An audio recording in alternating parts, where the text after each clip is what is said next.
The luggage makes the car feel cramped. Mom, Dad, are you hot? I asked. Yeah, it's hard to go home in such a tight space. Amy, do you understand what we're trying to say? Mom suddenly asked. I was confused. What do you mean? You don't get it? You should be thankful for the chance to walk home for 8 hours. It's good for your health, and you should appreciate the opportunity. At that, I finally had enough. Fine, I'll get out of the car. Walking is easy. I can already see our house. They laughed at what I said, but I had a plan. I was ready to get back at them for everything I'd put up with. I'm Amy Adams, a 29-year-old housewife, married for half a year. I met my husband, Adam, in a university hiking club. We're both active and often go on weekend trips. We became close quickly because we enjoyed the same things. Adam was always the leader in the club, making decisions and guiding everyone. Since we started dating, Adam has always been the one in charge of our relationship. I want to eat Chinese food this weekend. It's been a while. He would then say, No, we're going hiking this weekend, Amy. Pack lunch for 2. If I ever complained about packing a lunch last minute, he'd say, Are you trying to argue with me? Adam always made the plans, and what he said was final. I'm not someone who stands up for myself much, so it was easier to just go along with his decisions. But looking back, that only made him more selfish. I decided to marry Adam because even though he could be selfish at times, he seemed dependable. But when we started talking seriously about marriage, Adam said something surprising. Amy, you'll quit your job when we get married, right? But I really like my job, I replied. Why is a woman arguing? Your job is just a hobby. It's not on the same level as mine. You should focus on running the household and supporting my career, which is more important. To Adam, my career didn't matter compared to his. He always made the final decision. I thought about it for a while, but in the end, I decided to quit my job and become a housewife, even though I didn't really want to. I didn't understand why Adam wanted me to focus only on the household when balancing both work and home would be easier. His real reasons became clear after we got engaged. When we visited his parents to share the news, I saw the truth. Mom, this is my future wife, Amy. She's going to quit her job and stay home, Adam said. Then he added, I hope she won't rely too much on my wallet. She doesn't have many skills, but please accept our marriage. Even though Adam was the one who told me to quit my job, his words were harsh. He seemed to think being a good husband meant making me depend on him for money. I realized he saw me as a way to boost his own image, especially in front of his mom. It was embarrassing to be talked down to like that in front of others, but I didn't speak up because I knew Adam would get angry.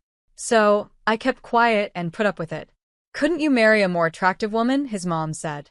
Amy is plain, and since she doesn't work, she doesn't seem to have any special skills. It's like you're taking care of a child in an adult's body. You're so kind to marry someone like her. His mom was happy with the situation. To her, Adam seemed strong and reliable because he protected me. Adam often accused me of spending too much and bragged about being the head of the family. Even though it hurt, I stayed with him because I loved him. I thought it was my duty to take care of him.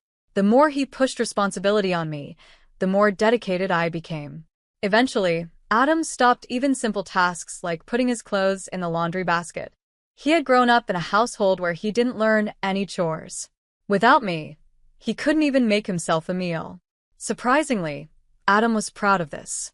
He thought it was normal for me to handle everything since he earned money.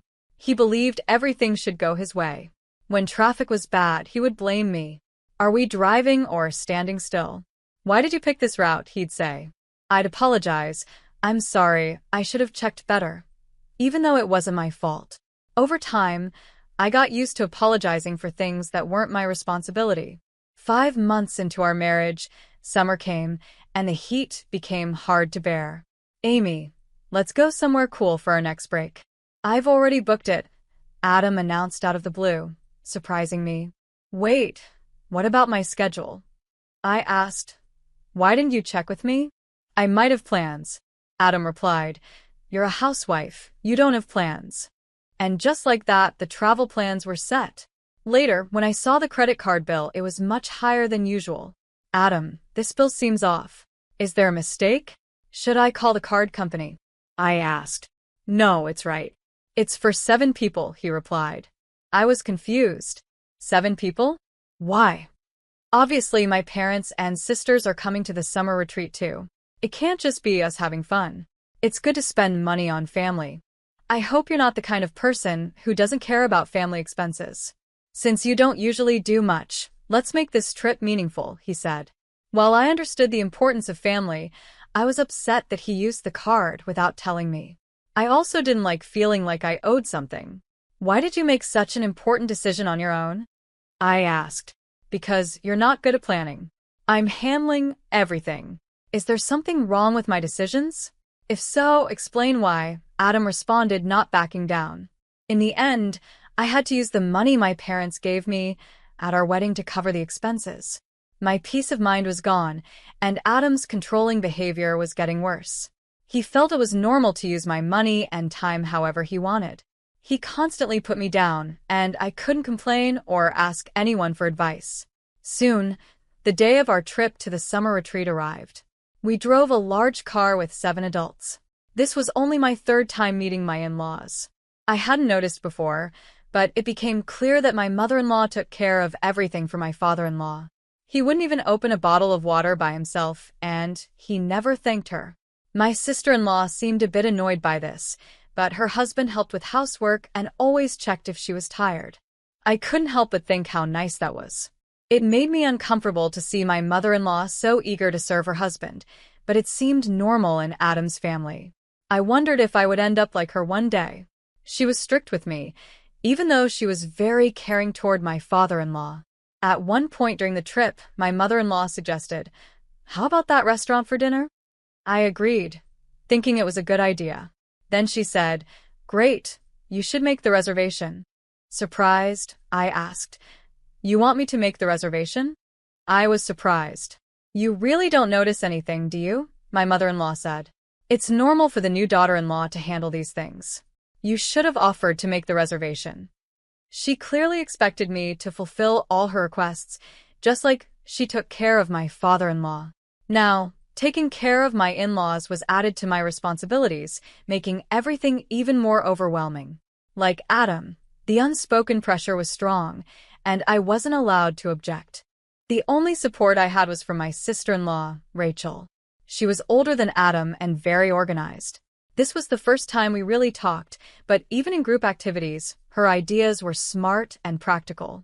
Rachel often stepped in when my mother-in-law tried to make me do something. She understood how frustrating it was to be ordered around because she had gone through the same thing. Adam, however, stayed quiet and seemed to enjoy the trip without a care. "This cool breeze is nice," Adam said.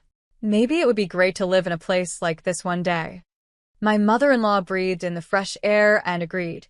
"Yes, it would be perfect to retire somewhere like this. But it's too expensive, just a dream for us," she said with real disappointment. During the trip, my mother-in-law was busy exploring tourist spots and shops. Surprisingly, Adam knew a lot about the area, even though it was supposed to be his first time there. He confidently led us to places he wanted to visit. His parents adored him and followed along with his plans without any complaints. "Adam, have you been here before?" I asked. "No, this is my first time," he replied. "You seem to know a lot about it, even the best times to visit restaurants," I said. His answer was vague. The truth was that Adam had researched the area thoroughly, probably to make the trip enjoyable for everyone. While I was lost in thought, my mother-in-law's voice cut in. "This is heavy, Amy. Help me, please." She had done a lot of shopping and was carrying many bags. "Did you buy all this?" I asked. "Unlike you, I have many friends who need souvenirs. Since I'm carrying so much, it's only natural for a daughter-in-law to help," she said. "I don't understand why you can't see this."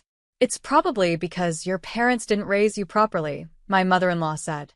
Hearing her blame my parents was unsettling, but she often made comments like that. Behind her words was the pride that she had raised Adam well. Her attitude annoyed me, but I held back the urge to argue and quietly followed her directions. Rachel frowned at her mother's words. "How can you say such awful things, Mom?" "Amy, I'm sorry. I'll help you carry the bags. Think of it as helping the elderly." The elderly? Why would you say that to your parents? I asked. Rachel sighed. I can't keep quiet unless I say what's on my mind. If you're frustrated, maybe you should stop relying on us and be more independent. The stress of having to take care of both Adam and his parents was overwhelming. But with Rachel's support and the distraction of the new surroundings, I was reminded of why I had once found Adam's leadership comforting. By the time we were ready to head home, the car was packed with souvenirs, most of which my mother-in-law had bought. She didn't just buy gifts, she bought everyday items in bulk, saying, "It's cheaper here." The car felt cramped because of all the luggage. "Dad, Mom, are you hot?" I asked. "Yes, it's tough to travel in such a cramped space," they replied. Then suddenly they asked, "Amy, do you understand what we're trying to say?" I was caught off guard. What do you mean? You don't get it? You should walk home for 8 hours. Walk home? That's impossible. We live in a place where you can't get home without taking the highway, I said, shocked. Normally, we could send the luggage by courier, but they hesitated because they didn't want to pay the shipping costs. Using a courier service is a luxury. It defeats the purpose of driving. Making you walk is free, and it's good for your health. You should be grateful for such an opportunity, they said. Normally, I was told not to argue back, but this time, I couldn't help myself. I objected, and Adam and my mother-in-law frowned. What's more important, your body or all these souvenirs? You have hiking experience, so walking should be easy for you. It'd be nice to enjoy nature on your way back. That was my breaking point. I had put up with so much, but this was too far. They didn't understand my limits and thought they could say anything to me. Fine, I'll get out of the car. Walking is no problem for me, I said, fed up. I can already see our house, I said. Adam and his mother burst out laughing, and his mother asked, "What are you talking about? You're making no sense. Have you lost your mind?" I smiled and replied, "Actually, there's a group of vacation homes nearby, and one of the villas is mine. I'll be there soon, so I don't need to go back to the original house. I'm very happy with this place, and my butler will pick me up shortly." Adam and his mother were shocked. But what I said was true.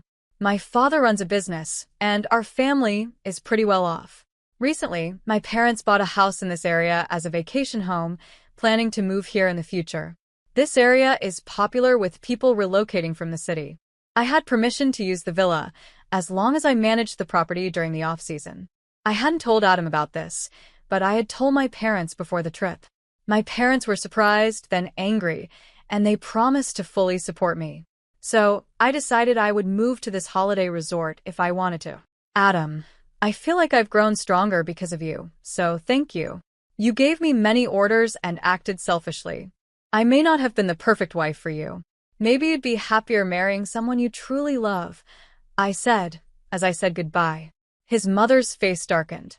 What do you mean, someone he loves? She asked. I had been quietly looking into Adam's behavior for some time. I suspected he was cheating on me.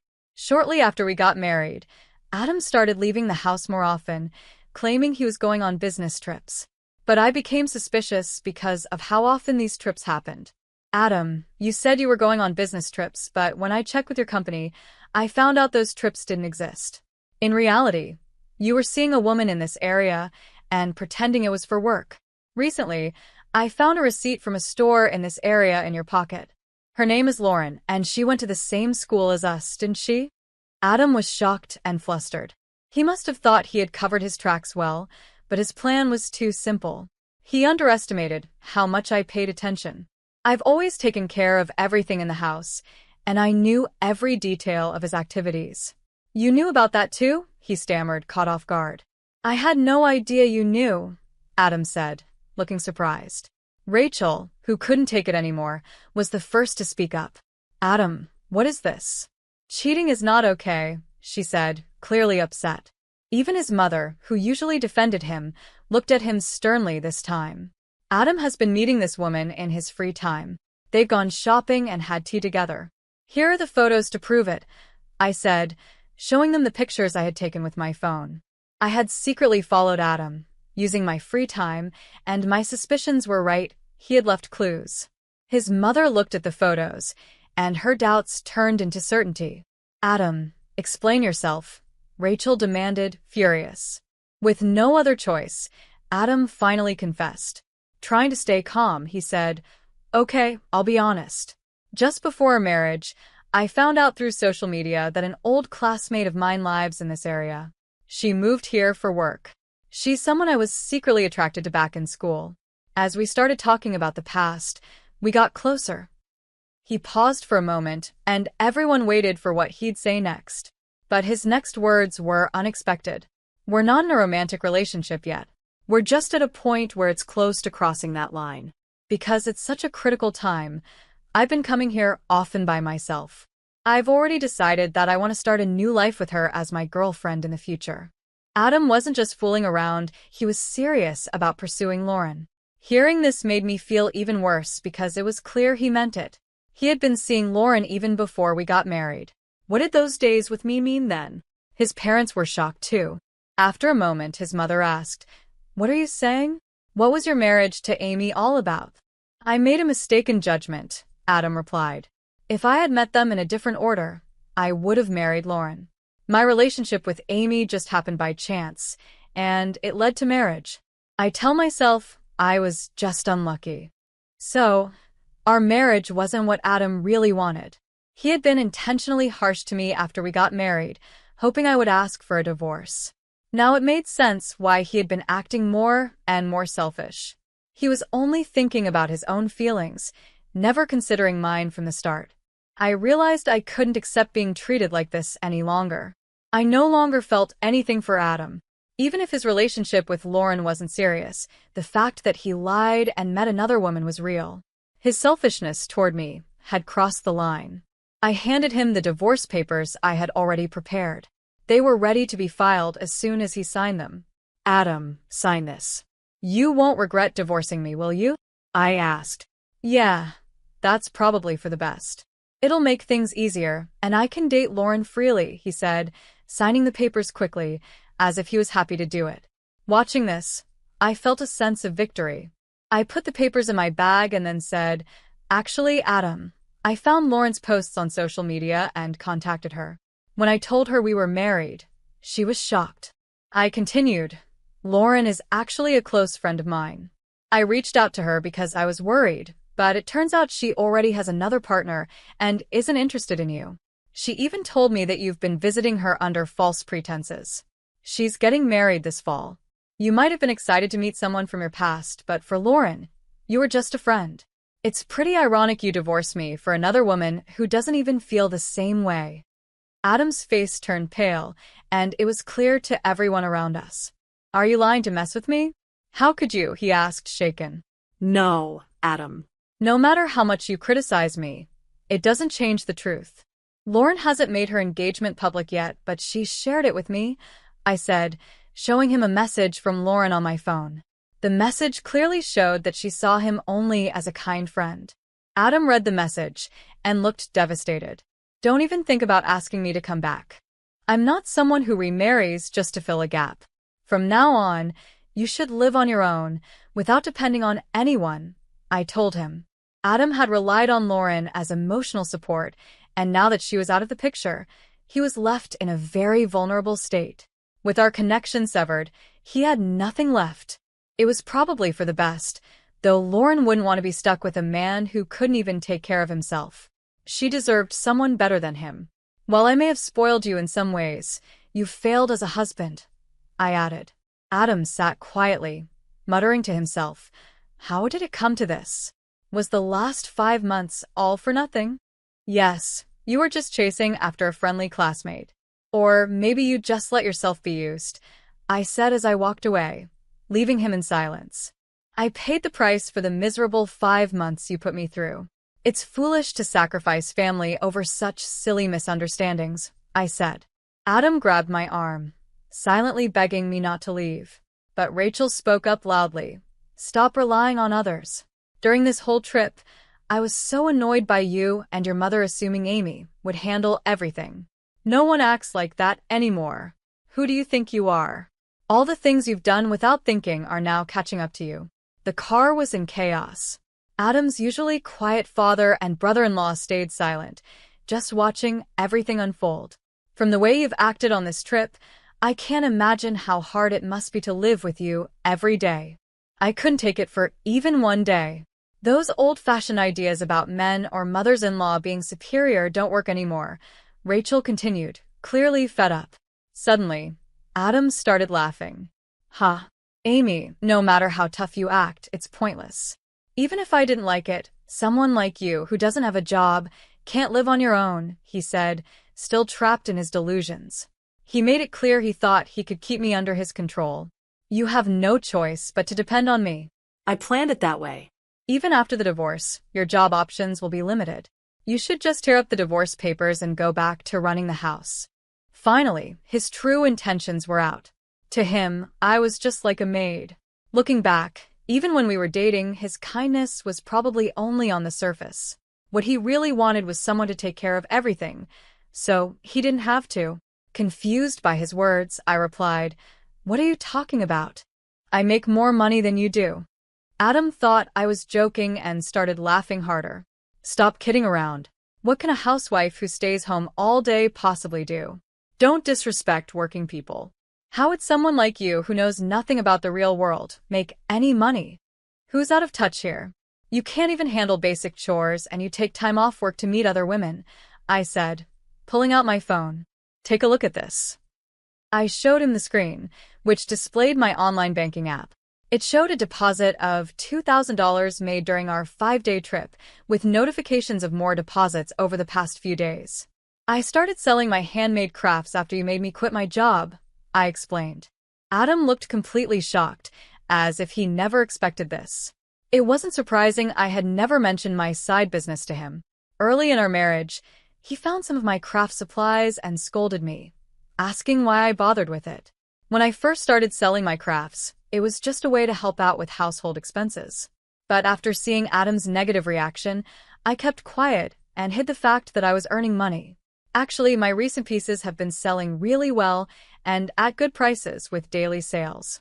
I'm seriously thinking about starting my own business soon. Honestly, divorcing you is a good thing for me. I can focus on my work and won't have to take care of you anymore. Adam was clearly shocked and mumbled, "Starting a business?" He seemed frozen. I know starting a business is hard, but now that I can make my own money, I'm ready for the challenge. Unlike you, who just passes time at work, I'm going to create my own path. Rachel nodded in agreement. Adam slumped his shoulders, looking defeated. I feel like the time I spent being controlled by you is a waste, I told him. From now on, live your life however you want, but don't interfere in mine. Rachel backed me up, saying, "That's a great idea." He's always relied on others and taken advantage of them without doing anything himself. Let him face some real challenges for once.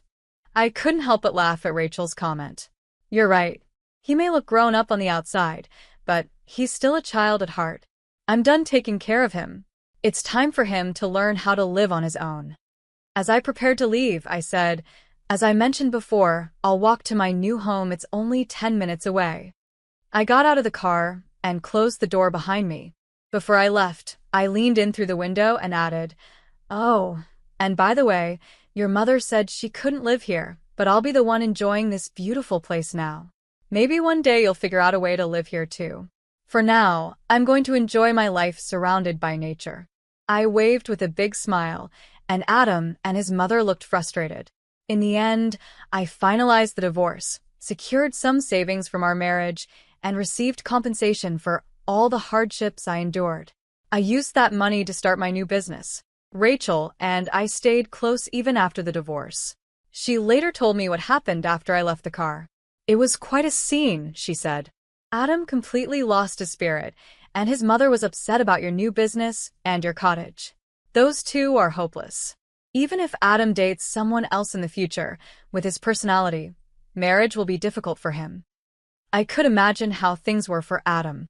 Even if he changed his selfish ways, he still had a controlling mother in the background. Most women would probably run away from that. According to Rachel, Adam has completely lost his confidence and is now even afraid to talk to women. He's living alone now, but he's struggling with basic daily tasks. His father refuses to help him because of his selfish behavior. Rachel laughed, saying Adam is likely to have a hard life ahead of him. She has distanced herself from their mother, which has really lowered her stress. Today, Rachel visited my home and complimented my cottage, saying, "It's such a beautiful and stylish house." "Wonderful, Amy. How are you?" "Thanks to you. I'm doing well, Rachel." "Thank you for coming all this way," I replied, smiling. Rachel waved and said warmly, "It's okay. Coming here is a nice change of pace for me, and the weather is lovely. I've been looking forward to spending time with you. It feels like I've gained a new sister." Her kindness brought me comfort after everything I had gone through. A special bond was growing between Rachel and me. Free from the stress of our family connections, we were building a supportive friendship. "Hey, Rachel, please take this," I said, handing her a piece of jewelry I had made especially for her. Rachel's face lit up as she accepted it. "This is amazing. Did you make this, Amy? You're so talented. I'm going to wear it right away." She put it on immediately, and seeing her so happy made me feel really good. That's how our relationship grew, almost like real sisters. Even though my marriage to Adam didn't work out, meeting someone as wonderful as Rachel made it all worthwhile. Now, in this peaceful area, I plan to enjoy life to the fullest.